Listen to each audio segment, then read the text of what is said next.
Som. Graça e paz, meus irmãos. Amém?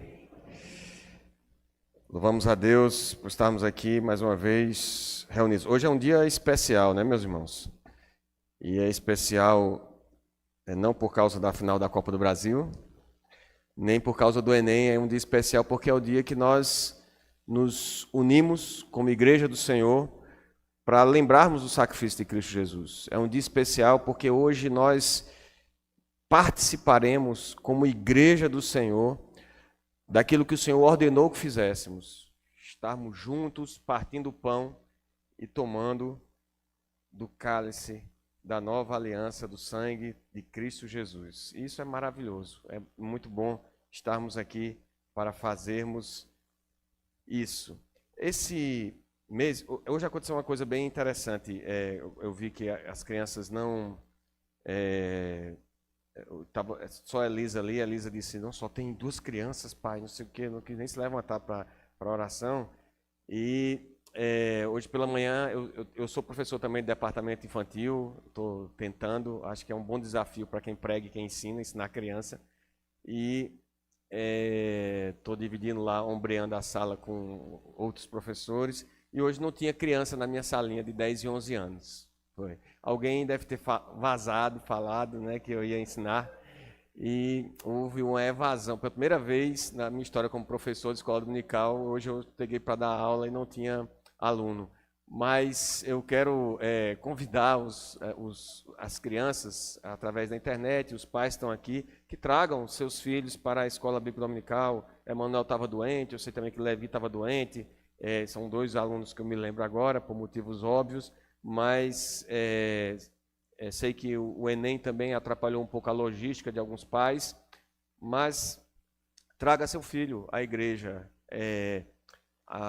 Nós, talvez, no momento de pós-pandemia, nós pensemos que a gente é equivalente a vir à igreja, à casa do Senhor, a adorar aqui, a estar na comunhão dos santos, estar em casa acompanhando o culto pela internet. Nós usamos a ferramenta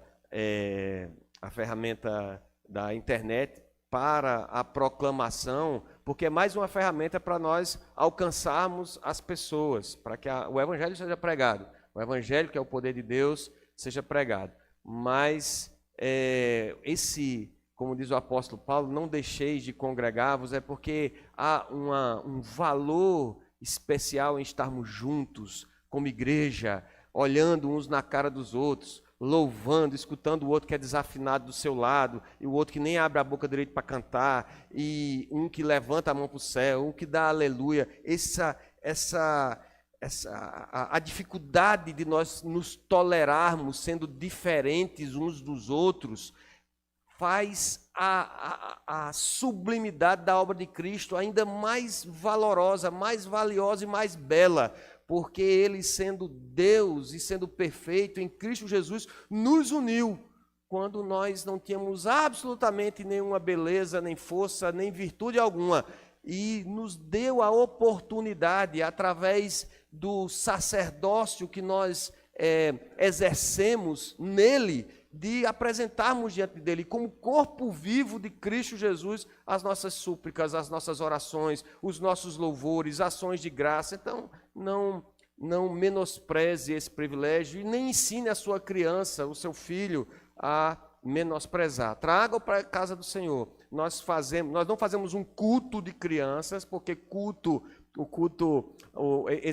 as pessoas ficam com medo. Tem gente que se arrepia quando eu falo culto solene, aí todo mundo já fica assim, meu Deus, o que ele está falando? Mas esse ajuntamento é um momento especial da vida pulsante da igreja, da dinâmica da igreja. É importante que ele esteja aqui, mesmo quando não tem divisão de salinha, mesmo quando não há um professor tentando transmitir a mensagem da palavra do Senhor na linguagem dele. Então, traga-o para que ele possa experimentar disso, para que ele possa ver você tomando a ceia do Senhor e sentir desejo de participar, para que ele questione e pense, por que é que eu não posso tomar esse, por que é que me dá também, né? Às vezes eu passo com a bandeja e tem criança que fala assim, eu quero, mas é importante que esse aprendizado, que a criança participe dessas vivências e desse aprendizado. E isso tem um pouco a ver com o que eu vou falar hoje à noite, mas não estava nas minhas anotações. Mas, queridos, eu queria convidar todos para abrir a palavra do Senhor, sem delongas, na carta de Pedro, a primeira carta de Pedro, capítulo 2. O mês de novembro é o mês de aniversário da nossa igreja, dessa igreja presbiteriana do Catolé. E por ser mês de aniversário, aí eu pensei e até compartilhei com os pastores de que a gente poderia conversar esse mês um pouco sobre o ser igreja. O que é a identidade de igreja? O que é ser igreja? Hoje pela manhã o Breno esteve ensinando aqui sobre a igreja missionária, né? Missões, esteve confrontando a gente aqui com algumas realidades acerca do nosso pouco envolvimento missionário, apesar de que missões deve fazer parte da nossa vida enquanto igreja, nossa marca enquanto igreja. A gente vai falar um pouco sobre esse ser igreja. 1 Pedro, capítulo 2, os versos, eu vou ler inicialmente os versos 9 e 10, mas nós vamos mencionar um pouco aí alguns versos anteriores. Diz a palavra do Senhor, 1 Pedro, verso 9 e verso 10. Vós, porém, sois raça eleita, sacerdócio real, nação santa, povo de propriedade exclusiva de Deus, a fim de proclamardes as virtudes daquele que vos chamou das trevas para a sua maravilhosa luz. Vós sim, que antes não erais povo, mas agora sois povo de Deus, que não tinhas alcançado misericórdia, mas agora alcançaste misericórdia. Vamos orar mais uma vez, meus irmãos? Senhor, meu Pai amado, eu te louvo, Senhor, por essa oportunidade que o Senhor nos concede de estarmos diante da Tua palavra que é santa, que é perfeita, ó Deus, inspirada por Ti.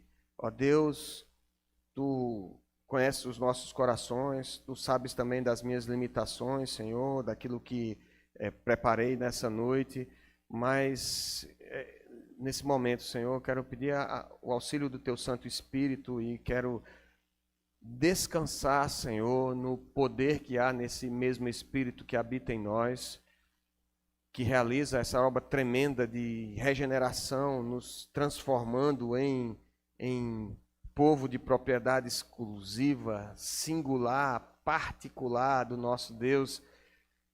Quero te pedir, Senhor, que o Senhor fale aos nossos corações, que o Senhor faça aquilo que eu não posso fazer nessa noite, Senhor, que o Teu Santo Espírito fale através do Teu servo, que ministre aos nossos corações, traz à luz o entendimento da Tua palavra, Senhor, verdades espirituais que só podem ser discernidas espiritualmente, ainda que usemos de lógica, ainda que usemos, ó Deus, de qualquer técnica aqui, ela cumpre o propósito que está no Teu coração, Senhor, que é de trazer vida, é de trazer esperança, é de trazer conforto, é de trazer consolo, é de renovar as forças, Senhor, daquele que está cansado e de, ó Deus, nos preparar para esse momento que vamos ter aqui tão especial, Senhor, de lembrança da morte e da ressurreição do nosso Senhor e Salvador. É crendo que Tu és o único Deus soberano sobre todas as coisas, que faz tudo segundo o conselho da Tua santa e bendita vontade. É crendo no sacrifício perfeito e na obra expiatória de Cristo Jesus, que nos dá acesso à Tua presença, Senhor.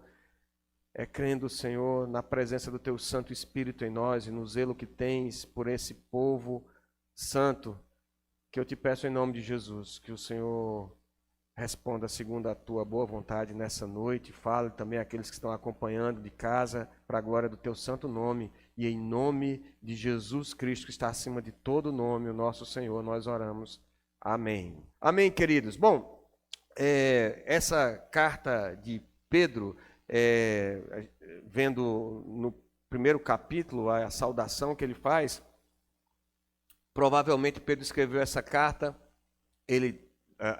há certa divergência onde é que ele estava, possivelmente ele estava em Roma, prestes a ser martirizado, e ele escreve alguns cristãos, judeus e não judeus, que estão espalhados em uma região em que ele vai falar aí do Ponto, Galácia, Bitínia, a região da dispersão. E o apóstolo aqui, me parece que o objetivo dele é claro, de tratar sobre sofrimento. E por isso que essa carta ela é muito propícia para que você leia uma carta pequena. Então, se você não está fazendo nenhuma sequência devocional, nessa semana eu convido você a ler a carta de Pedro.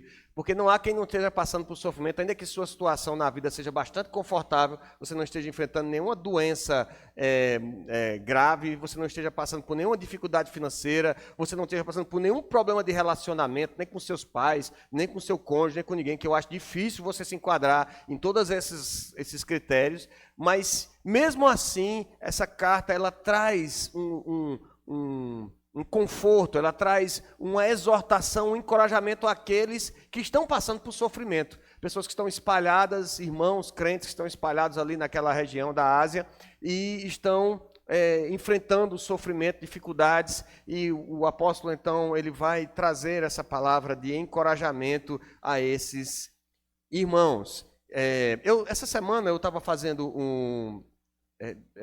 a gente tem a obrigatoriedade de fazer uma atualização de direitos humanos, pelo menos esse ano teve essa novidade lá na instituição, lá na polícia, e a gente fazendo lá o curso de direitos humanos, essa atualização, aí a professora lá, a facilitadora, ela falava falava sobre preconceitos, sobre nossos comportamentos, falava sobre comportamentos enviesados. O pessoal da área de psicologia deve entender melhor isso do que eu. E ela falava que a gente se comporta de acordo com os nossos vieses. Eu achava que essa era uma palavra que só minha mãe usava. Não, esse negócio está enviesado, mas é uma palavra que a psicologia usa hoje, que nós agimos de acordo com os nossos vieses. São conceitos, preconceitos que nós, à medida que nós crescemos, que nós convivemos com as outras pessoas, nós vamos absorvendo no nosso inconsciente e a gente vai repetindo esses comportamentos. E ela faz vários testes lá interessantes em relação à questão da mulher, do negro, enfim, de alguns grupos.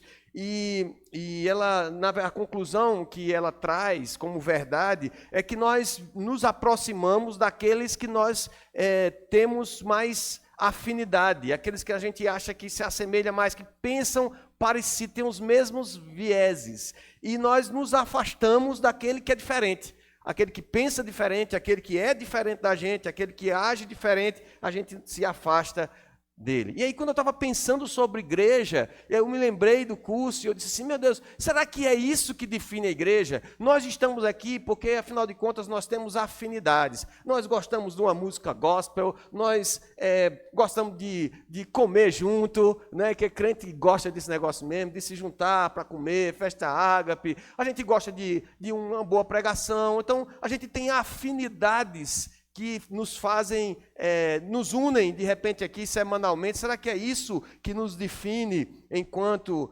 igreja? E eu queria hoje que a gente olhasse para esse texto e buscasse entender e aprender que, primeiro, nós dizemos também lá na instituição que o óbvio precisa ser dito, né? Então, eu preciso repetir aqui que a igreja não é o rótulo que nós temos lá na frente, não são a denominação nem a parede. Isso faz parte de uma igreja visível, institucional, mas a igreja somos nós. Isso nós todos devemos saber. E Pedro aqui, ele escreve à igreja, e que ele vai chamar de nação santa, raça eleita, sacerdócio real, nação santa, povo de propriedade exclusiva de Deus, falando isso para trazer encorajamento a esses irmãos, como eu falei, que estavam passando por sofrimento, trazendo o exemplo de Cristo aqui para a vida desses irmãos. Então, Pedro não está falando apenas para um grupo, ou para nós hoje, essa palavra não é apenas para nós fazermos parte de um grupo saudável, ou por qualquer outro motivo, mas nós precisamos viver, e é isso que o contexto vai dizer, e a gente vai esclarecer um pouco mais, que nós precisamos viver como igreja, Nós precisamos viver de modo digno da santidade do próprio Deus, que é santo, sabendo que nós fomos comprados e resgatados por preço de sangue. É assim que ele começa a sua carta, no capítulo 1, verso 18. Ele está falando de santidade de vida nesse primeiro momento da carta, e ele diz: sabendo que não foi mediante coisas corruptíveis como prata e ouro que fosses resgatados do vosso fútil procedimento que vossos pais vos legaram, mas pelo precioso sangue, como de cordeiro sem defeito e sem mácula, o sangue de Cristo. O que nos une é o fato de termos sido comprados, eu e você. Nós fomos redimidos, comprados por um preço que custou o sangue de Cristo Jesus. Isso nos faz igreja. E através dele nós temos a esperança da ressurreição. É isso que o texto continua aí no capítulo 1, dizendo: por meio dele tendes fé em Deus, o qual o ressuscitou dentre os mortos e lhe deu glória, de sorte que a vossa fé e esperança estejam em Deus. Pedro continua nessa introdução da carta, se é que a gente pode falar que é a introdução da carta ainda, falando que esse sangue que nos une, esse sangue que foi o preço da nossa redenção, que nos dá identidade de cristãos, que nos concede essa esperança de ressurreição, ele nos leva a viver de um modo diferente. Ele vai falar ainda no final do capítulo 1 que nós então temos que viver um amor fraternal não fingido, obediência à verdade. Verso 22, ele diz isso, um amor santo e ardente, amai-vos de coração uns aos outros ardentemente. Nós somos uma igreja que ama uns aos outros de modo ardente, ou assim deve ser por causa desse preço alto que custou a Cristo Jesus. E esse modo de viver que expressa, que revela que nós temos essa identidade de igreja do Senhor, ela também envolve nos despojarmos de toda maldade. É isso que ele começa o capítulo 2 falando. Não só nós temos essa atitude de nos amar uns aos outros de forma ardente e fraternal, mas de despojar-se da maldade, do dolo, hipocrisias, inveja e toda sorte de maledicências. Capítulo 2, verso 1. A igreja do Senhor é igreja porque ela vive de modo diferente. E Pedro vai dizer mais ou menos como é que essa coisa, como é que a igreja ela cresce, como é que a igreja se aperfeiçoa, deixando de fazer algumas coisas, buscando ardentemente, como crianças recém-nascidas, o genuíno leite espiritual. E nós vamos ver na própria história da igreja, na história da reforma, que essa é uma das marcas da igreja. O que nos identifica como igreja é o fato de nós termos o zelo pela palavra. A palavra de Deus é a nossa verdade. Esse leite espiritual que nós temos que desejar para o nosso crescimento, vida e santidade. E Pedro começa a trazer algumas outras ilustrações desse grupo de pessoas agora. Ele vai começar a trazer algumas ilustrações do Antigo Testamento. E vai mostrar que essa igreja, ela tem um equivalente no plano de redenção de Deus desde o princípio, desde a lei de Moisés. Vai comparar essa igreja a uma casa espiritual. Que nós somos, diz aí o verso 5, também vós mesmos como pedras que vivem. Veja, ele vai começar a usar a linguagem de construtor. Vai falar de pedra, de construção. Nós como pedras que vivem, vós mesmo como pedras que vivem, sois edificados, casa espiritual, para serdes sacerdócio santo, a fim de oferecerdes sacrifícios espirituais agradáveis a Deus por intermédio de Jesus Cristo. Nós vamos voltar a esse assunto quando a gente chegar no versículo 9, em que Pedro vai novamente afirmar que nós somos agora um sacerdócio real. Nós somos o sacerdócio real, a fim, diz lá mais à frente, de manifestar, de proclamar as virtudes daquele que nos chamou das trevas para a sua maravilhosa luz. Meus irmãos, o primeiro ponto que eu gostaria de trazer para os irmãos é que igreja só faz sentido se a marca dela, a essência dela, o que traz sentido à igreja, de fato, é Jesus.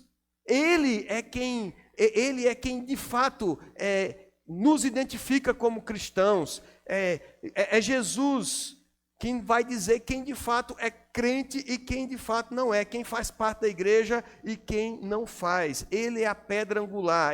Esse contexto vai nos trazer exatamente essa referência, que é a referência do profeta Isaías e do salmista, do Salmo 118. Ele diz aí no versículo 6, eis que põe em Sião uma pedra angular, eleita e preciosa, e quem nela crê não será de modo algum envergonhado. Outras versões, o profeta tinha falado de modo algum fugirá, mas aqui Pedro meio que contextualiza essa palavra do profeta, dizendo de modo algum será envergonhado. Ele é a pedra angular. Se nós somos a casa, se a igreja é casa, se eu e você somos igreja e somos casa para exercermos esse sacerdócio que nós vimos no versículo 5, edificados casa espiritual para sermos sacerdócio santo, a fim de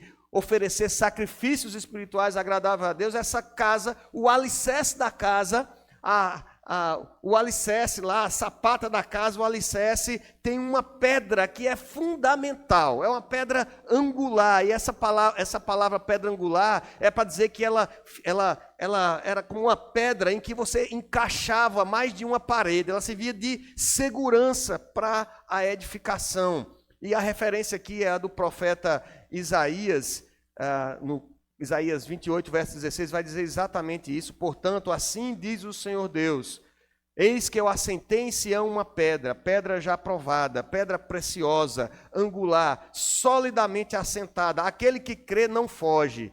Pedro aqui vai dizer, aquele que crê não será envergonhado. Isaías está usando a linguagem da construção para se referir à restauração de Israel.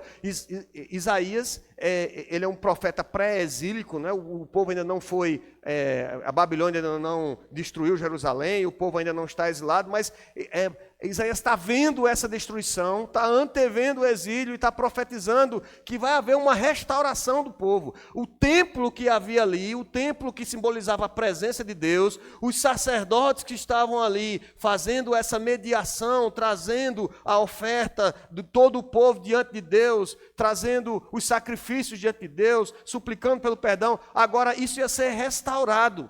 E em parte essa profecia se cumpre no retorno lá com Esdras e Neemias. Lembra que eles vêm, reconstroem os muros, reconstroem o templo, mas essa profecia se cumpre de forma mais plena e clara em Cristo Jesus, porque Ele é a pedra angular. De modo que há uma ideia aqui de continuidade. Aquilo que o templo era no Antigo Testamento, aquilo que o templo era para o povo de Israel, agora a palavra profética que se cumpre em Cristo, e agora Pedro usa essa palavra para falar que ela está se cumprindo em nós, que somos casa espiritual, para nós exercermos o sacerdócio diante de Deus. Essa palavra se cumpre em nós, que somos igreja porque cada um de nós somos o cumprimento dessa palavra profética, dessa promessa de Deus. Nós somos templo do Senhor, corpo vivo de Cristo. Nossas vidas são um exercício de sacerdócio, de sacrifício a Deus. Sacrifício agradável a Deus. O salmista também falou algo parecido e é citado aí no versículo 7.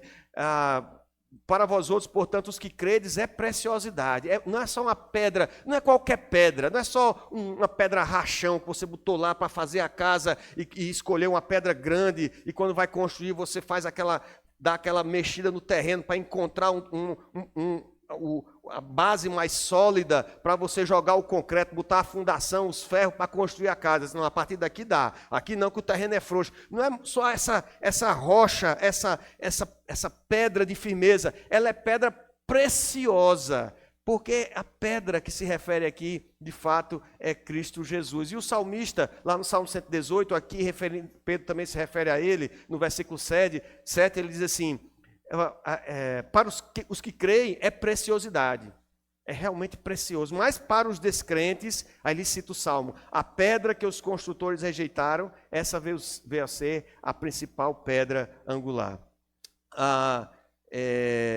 Possivelmente, quando Davi escreve esse salmo, os judeus, o povo de Israel, ao ler esse salmo, podia pensar que estava se tratando do próprio Davi, que era alguém que foi rejeitado no sentido de que ele, primeiro, não foi nem chamado quando Samuel esteve na sua casa para ungí-lo rei. Chamaram todos os outros irmãos e ele foi rejeitado. Depois ele foi rejeitado pelo próprio Saul, que era rei.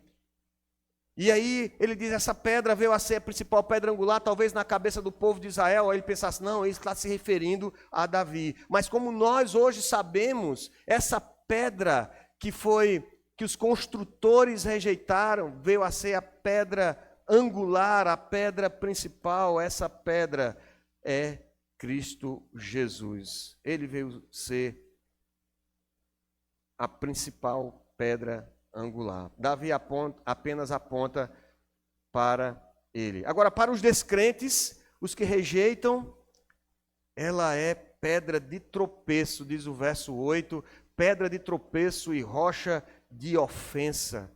São estes os que tropeçam na palavra, sendo desobedientes para o que também foram postos.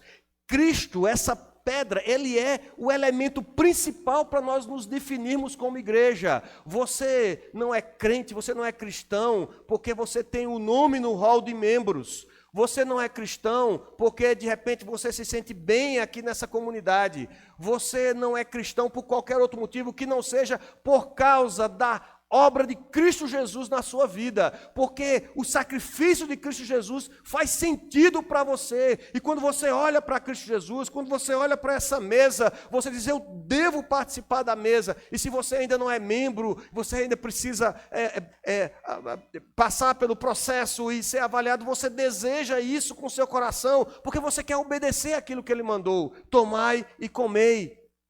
Você é crente, você é igreja do Senhor, casa viva, casa, habitação do Espírito Santo de Deus por causa de Cristo Jesus. Ele faz a distinção, porque para nós que cremos é pedra preciosa, eleita, fundamental. Para quem não crê, ele também faz a distinção, porque para esses ele é pedra de tropeço. Aqueles que rejeitam a Cristo, aqueles que rejeitam o seu chamado, aqueles que rejeitam e não vivem por essa obra, não vivem não creem de fato que Cristo Jesus veio e morreu para nos dar vida eterna, esses de fato têm em Cristo Jesus a sua perdição. Eles têm em Cristo Jesus a pedra de tropeço. Insistem em viver para si mesmos, voltados tão somente para os objetivos dessa vida. Em vez de pedra angular, pedra principal na construção, é outro tipo de pedra para esses. É pedra de tropeço e rocha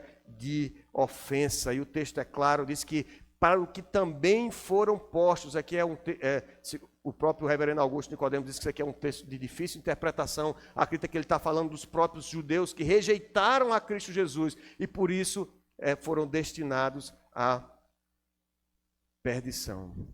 Meus irmãos, nesse primeiro ponto, que aplicações podemos ter? Podemos fazer de pronto.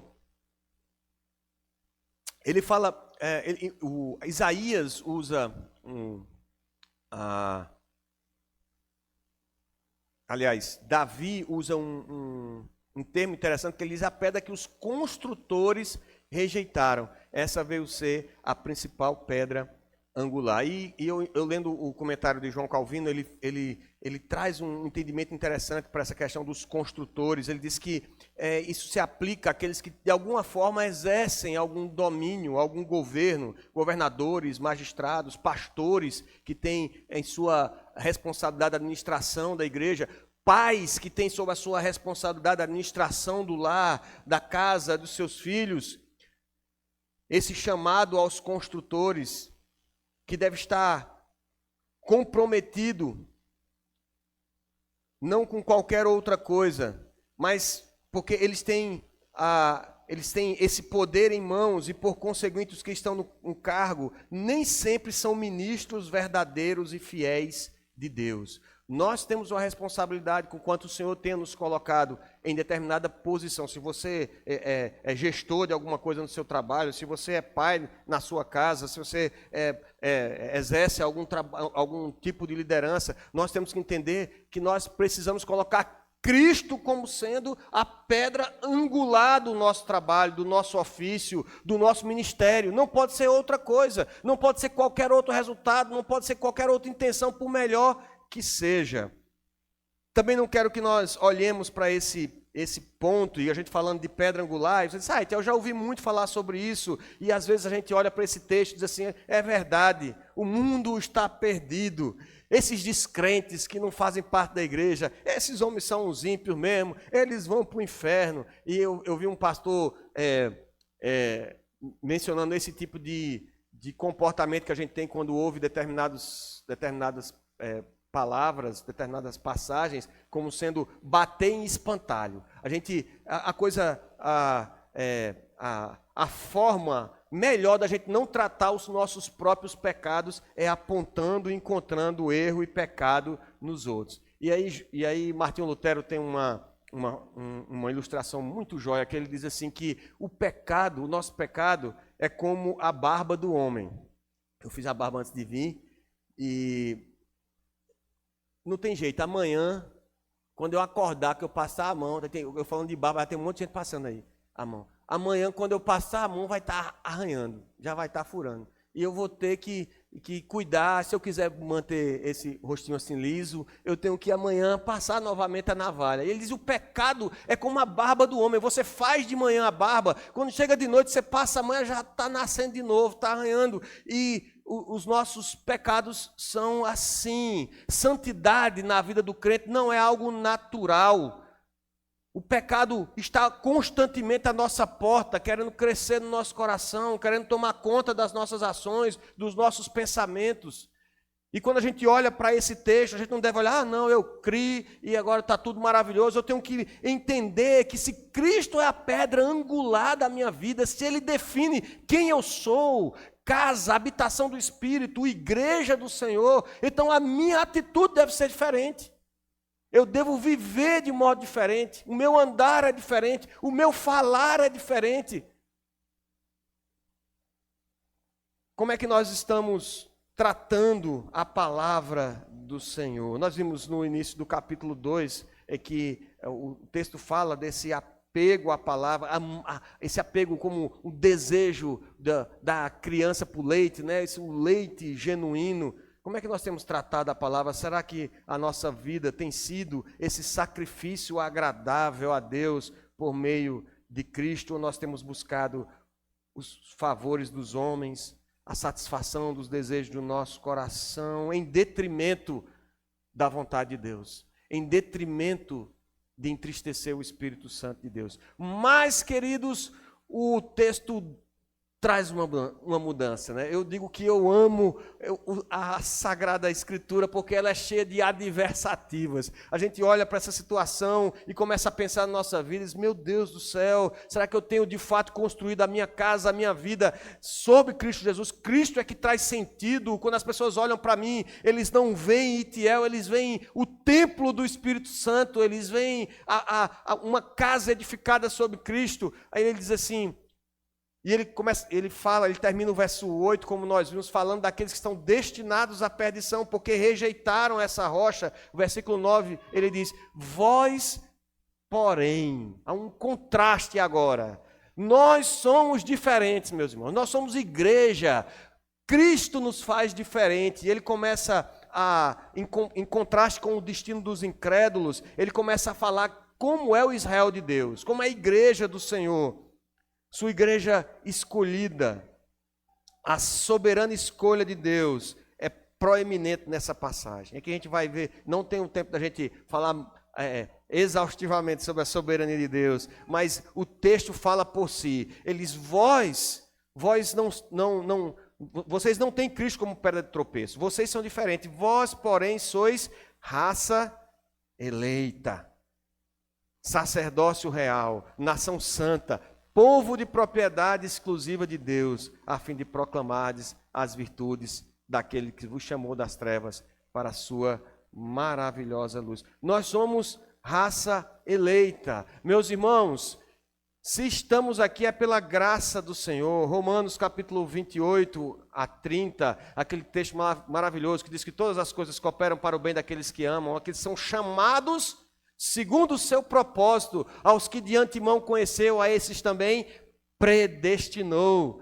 Aos que predestinou, a esses chamou. Aos que chamou, justificou. Aos que justificou, a esses glorificou. Nós fomos chamados por Deus, nós somos predestinados antes da fundação do mundo. Nós somos raça eleita. E se estamos aqui hoje, você até pode ter pensado que você veio porque você se arrumou todo, tinha colocado na sua agenda lá do Google e você disse, não, hoje eu vou para a igreja. Eu estou com muita vontade de ir, porque tem festa Ágape hoje?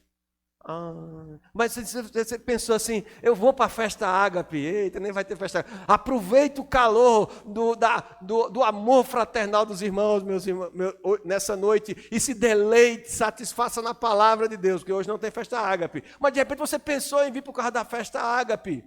Mas o que te faz igreja é porque o Senhor te escolheu. Isso é maravilhoso demais aos nossos olhos. É preciosa demais essa doutrina da eleição. Somos raça eleita. Aprove ao Senhor usar de sua misericórdia para conosco. De modo que nós não temos do que nos gloriar, isso que Paulo diz lá aos Efésios. Pela graça sois salvos, mediante a fé. E isso não vem de vós. É dom de Deus, não vem de obras, para que ninguém se glorie. Bater no peito e dizer, não, rapaz, eu sou crente, porque eu aceitei Jesus. Eu sou crente porque eu vou para a igreja. Eu sou crente porque eu sou dizimista. Eu sou crente. Se você é crente e tem essa pedra angular como fundamento da sua vida, você é por causa dele, graças a ele, porque por ele, para ele, são todas as coisas. A glória da salvação na sua vida é dele e vai ser manifestada no último dia. Somos raça eleita, é isso que nós somos como igreja. Raça eleita, sacerdócio real. E Pedro parece propositadamente fazer esse alinhamento com o Velho Testamento, a narrativa do Velho Testamento de Moisés, do templo, do sacerdote. E agora ele diz assim que a igreja nós somos hoje o que o sacerdote era no Antigo Testamento. O que o templo era para o povo. Depois de falar essas coisas aqui, talvez o judeu olhasse, espera aí, Pedro, você está dizendo que o quê? Que a igreja é a mesma coisa que o templo. E Pedro está dizendo, vós sois raça eleita, sacerdócio real, aquilo que estava lá no Velho Testamento, que se cumpre completamente toda a lei em Cristo Jesus, o propósito é o mesmo, agora para nos transformar todos em povo de Deus. Era isso que Breno tentou mostrar aqui hoje pela manhã, que o propósito da missão não começa em Mateus 28, 18, ir de fazer discípulos, não começa em Atos 1, 8, sereis minhas testemunhas em Jerusalém, em toda a Judéia. O propósito missionário da igreja está em Gênesis, desde o início. Fez todas as coisas, cada um conforme a sua espécie, mas vai criar o homem, ele faz de modo diferente. Ele chama o Espírito, o Filho, e a Trindade se reúne e diz assim, façamos o homem à nossa imagem e semelhança. Ele vai ter domínio, ele vai manifestar a glória de Deus.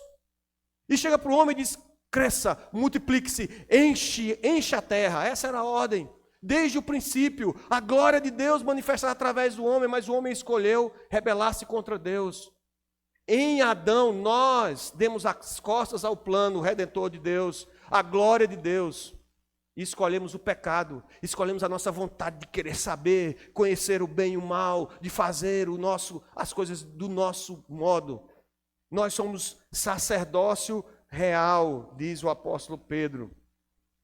Casas edificadas, como nós vimos, no fundamento que é Cristo. E aqui ele usa o mesmo termo que Moisés, lá em Êxodo 19, fala ao povo, Deus falando a Moisés no Sinai, diz assim, vós me sereis reino de sacerdotes e nação santa. Deus já havia dito a Moisés.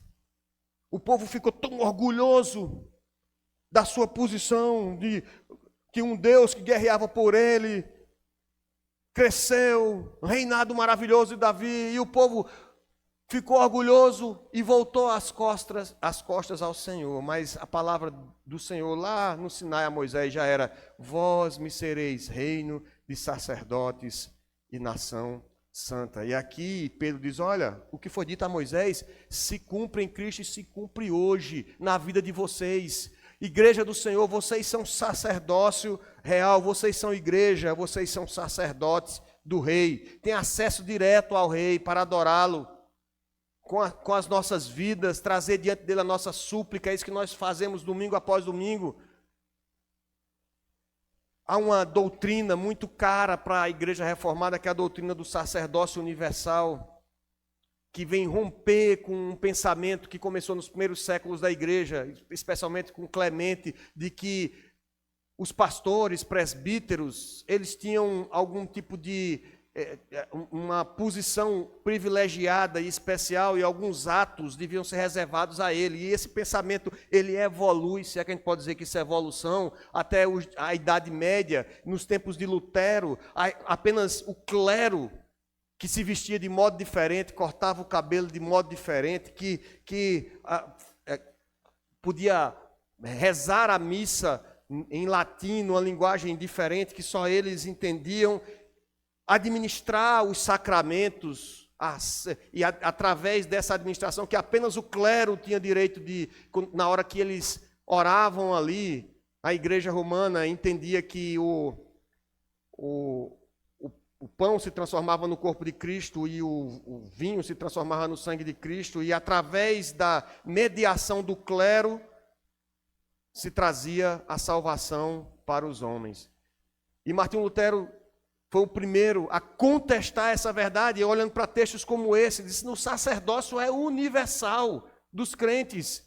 Nós, como igreja do Senhor, somos sacerdotes, todos nós temos acesso à presença de Deus. Isso não quer dizer que não vai haver ofícios diferentes na igreja, de que haja dons diferentes na igreja, isso é bíblico também. Mas todos nós temos acesso à presença de Deus, a estarmos orando diante dele, buscando a sua presença, entendendo a sua palavra, recebendo a administração dos seus mandamentos, dos seus sacramentos. Isso é o que a igreja faz. Os cristãos não apenas são pedras vivas do templo de adoração, mas são sacerdotes nesse templo. Moisés, em Deuteronômio 6:7, ele relembra ao povo o compromisso de não fazer aliança com os povos da terra, porque estavam prestes a entrar, e diz assim: porque tu és povo santo ao Senhor teu Deus. O Senhor teu Deus te escolheu para que fosse o seu próprio povo, o povo de propriedade exclusiva, diferente de todos os povos que há na terra. E o texto é lindo, porque Moisés vai dizer: não vos escolheu porque vocês eram os mais belos, os mais fortes. Não foi por nada disso. Ele escolheu porque vos amou. Essa é a razão de sermos igreja, o amor de Deus. Somos nação santa. Nação santa. Quando eu fiz direito, aí tem uma disciplina lá no comecinho que chama TGE, Teoria Geral do Estado. E aí a gente discute sobre o que é uma nação, o que é que forma um Estado. A gente fala que tem uma tríade que é povo, território e governo, soberania. Isso transforma aquele grupo que está ali naquele local em uma nação, em um Estado. E é exatamente o que nós somos em Cristo Jesus. Nós somos nação santa, nós somos um povo unido pelo sangue de Cristo Jesus. Nós temos um território, aqui nós somos peregrinos e forasteiros, que é o que Pedro vai dizer no restante da carta, na continuidade desse texto. Mas temos um governo soberano sobre nossas vidas. Nós somos uma nação santa, povo de propriedade exclusiva de Deus. Deus é um Deus zeloso. As suas ovelhas ouvem a sua voz e o seguem. Nós não ouvimos a voz do mercenário, não podemos ouvir a voz de Deus no domingo e passar a semana ouvindo as vozes do mundo e seguindo as vozes do mundo. Povo de Deus, o povo que é peculiar a Deus, pertencente a Deus, diz Spurgeon, marcado do resto da humanidade como peculiarmente dele, você não é para ser como os outros homens, se você é um povo peculiar. Sua estrada não é ampla, onde muitos vão, é o estreito que poucos encontram. Sua felicidade não é o prazer mundano, mas prazer, o deleite da direita, da destra de Deus. Você é um povo peculiar. Então Pedro usa essas ilustrações com esse propósito, dizer que o propósito de Deus não mudou, é o mesmo, permanece o mesmo. Há um elemento de continuidade entre o Israel antigo e agora nós somos igreja do Senhor, nós somos o Israel de Deus.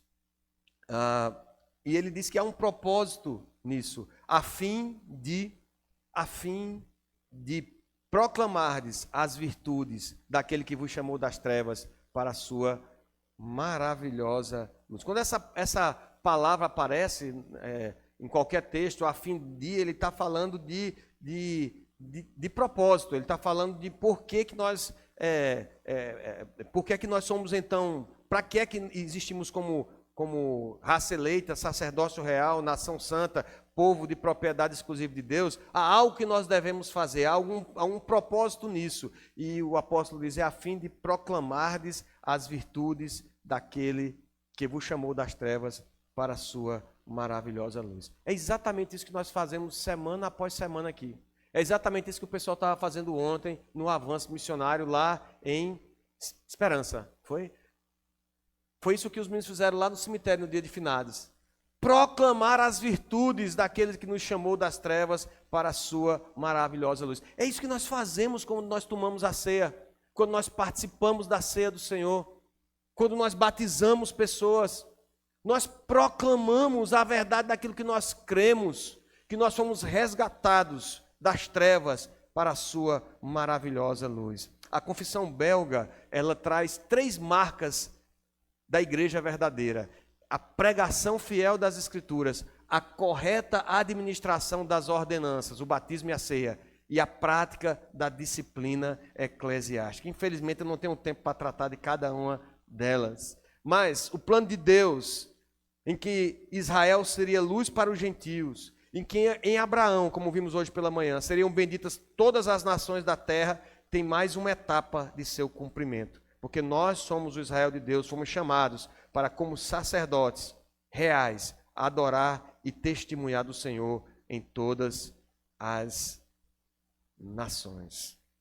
Nós não podemos apenas conhecer a Deus, nós ficamos felizes em conhecer a Deus, mas nós precisamos torná-lo conhecido às outras pessoas. É para isso, a fim de fazermos isso, de proclamarmos essas virtudes, essa história de salvação, é que o Senhor nos elegeu, nos transformou em sacerdotes, que o Espírito Santo de Deus nos fez novas criaturas, nação santa e povo de sua propriedade exclusiva. Mas,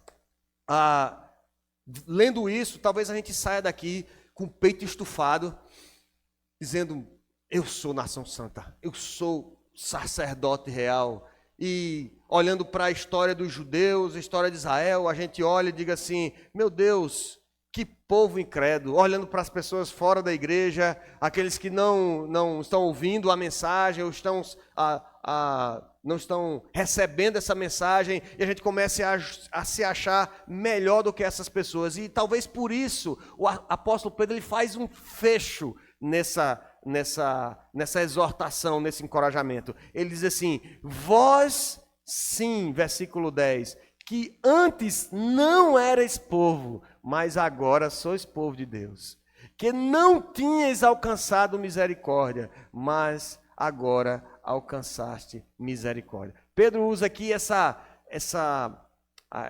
técnica do antes e depois, o que era antes e o que agora se tornou. Continuando aplicando o Velho Testamento à igreja do Senhor. Ele agora usa a passagem de Oséias. E Oséias foi um profeta que ele exerceu seu ministério no final do reinado do reino de Israel, o reino do norte, que depois foi destruído pelos assírios. E ele conviveu com alguns reis que morreram, se mataram, e enfim, uma história, momentos de grandeza do reino e momento de declínio. E Oséias tem aquela história, também convido os irmãos a lerem em outra oportunidade, que essa semana vocês vão ler 1 Pedro, né? De que ele casa com uma mulher, que a mulher ela adultera e ela vive uma vida tão devassa que ela acaba sendo vendida como escrava, e ele vai lá onde ela está sendo vendida como escrava e vai buscar ela, paga o preço daquela escrava, traz para casa, deixa ela em momento de reflexão, de contrição, se recuperando para que possa tomá-la novamente como esposa, mostrando a história de Deus para com o seu povo. E Oséias diz assim, lá em Oséias, capítulo 1, verso 9 e 10, diz assim: disse o Senhor a Oséias, põe-lhe o nome de não meu povo. Ele falando a respeito de um filho que Oséias ia ter com a mulher, não era filho dele. Na verdade, ele diz assim, não é meu povo, não é meu o filho, porque vós não sois meu povo, nem eu serei vosso Deus. Todavia, o número dos filhos de Israel será como a areia do mar, que se não pode medir, nem contar. E acontecerá que no lugar onde se lhe dizia, vós não sois meu povo, se lhe dirá, vós sois filhos do Deus vivo. Semearei Israel para mim na terra e compadecer-me-ei da desfavorecida. Era o nome da outra filha. E a não meu povo direi, tu és meu povo. E ele dirá, tu és meu Deus. Pedro está dizendo, isso aqui também se cumpre com a igreja do Senhor. É a igreja do Senhor, porque nós que agora somos nação santa, raça eleita, sacerdócio real, nós não éramos povo. Nós não éramos povo, mas agora somos povo. O Senhor foi lá e nos redimiu. Por causa da sua misericórdia, nós alcançamos misericórdia, nós que estávamos alheios às promessas. Quando não éramos povo de Deus, autônomos, escravos dos nossos próprios desejos perdidos e cegos, Deus usou de misericórdia para conosco. De modo que nós não temos do que nos orgulhar. Não. Ao contrário, nós precisamos sondar o nosso coração e nos humilhar diante da presença de Deus. Buscar aquilo que nos impede de vivermos uma vida de santidade, uma vida de proclamação do Evangelho da Graça, de testemunho às pessoas que estão à nossa volta, os nossos colegas da escola, a turma do trabalho, em casa. O que é que nos impede de testemunhar, de vivermos essa vida que o Senhor separou para nós como igreja? Agora somos povo de Deus, vivemos para glorificá-lo, vivendo na sua maravilhosa luz. O alvo principal da igreja, nós somos igreja, porque nós temos esse chamado de proclamar a glória de Deus, manifestar essa maravilhosa luz. Hoje nós praticaremos uma das marcas da igreja, que é a obediência ao mandamento do Senhor Jesus de participarmos da ceia. Que nós façamos isso, meus irmãos, de modo consciente, de que Ele é a pedra angular, eleita e preciosa. Que nós andávamos cegos e perdidos, que você só vai participar dessa mesa por causa da graça e da misericórdia do Senhor, que nos transportou das trevas para a sua maravilhosa luz, nos fez, nós que éramos perdidos, que nem devíamos estar aqui nesse lugar hoje, Ele nos fez reinos e sacerdotes, povo de sua propriedade singular. Meus irmãos, que nós possamos viver de modo diferente, não por questões de afinidade ou gosto, não porque eu gosto disso, não porque eu estou indo para a igreja, não. É porque você é igreja, é porque a sua vida é fundamentada nessa verdade. Não é uma questão de vieses, é uma questão de cidadania que custou o preço precioso do sangue do Rei que se ofereceu por nós. Lembremos então de sua morte nessa noite e celebremos a sua ressurreição, que é a esperança de nossa ressurreição, para que não vivamos tropeçando em Cristo, mas que vivamos tendo nele a pedra principal de nossas vidas, proclamando o seu reino. Amém? Vamos orar, queridos? Senhor nosso Deus, nós te louvamos, Senhor, pela tua palavra. Te agradecemos, Pai, pela oportunidade e o privilégio tremendo que o Senhor nos concede de estarmos diante dessa mesa. Pai, pão não deixa de ser pão, nem o fruto da videira deixa de ser suco de uva. Mas, ó Deus, é tão especial, é tão caro para nós, Senhor, participarmos desse momento, porque cremos que o Senhor se entregou por nós. Teu sangue precioso derramado naquela cruz nos conquista a vitória, a tua misericórdia nos alcançou, Senhor, quando nós éramos inimigos de ti, Senhor. Não havia nada em nós que te pudesse trazer algum mérito ou agradar-te, Senhor, mas aprove a ti por causa do teu grande amor nos amar e nos redimir, nos resgatar, Senhor. Nós que não éramos povo, fomos chamados povo teu. Nós que andávamos em trevas, agora podemos caminhar na luz da tua palavra, firmados em Cristo Jesus. Que bênção tremenda, Senhor. Ensina-nos a viver como sacerdotes, Senhor, não dependendo de homens, dependendo de pessoas, Senhor, mas orando com intrepidez e ousadia, Senhor, diante da tua presença, buscando a ti, Senhor, continuamente, através da tua palavra, como um genuíno leite espiritual, buscando ardentemente essa palavra. Ensina-nos, ó Deus, na nossa fraqueza, a vivermos como sacerdotes que somos. Ó Deus, que possamos testemunhar como povo de propriedade exclusiva, povo singular, Senhor, a quem o Senhor ama e a quem o Senhor decidiu se revelar, para a glória do teu santo nome. E perdoa o nosso pecado, Pai. Em nome de Jesus, nós oramos agradecidos. Amém.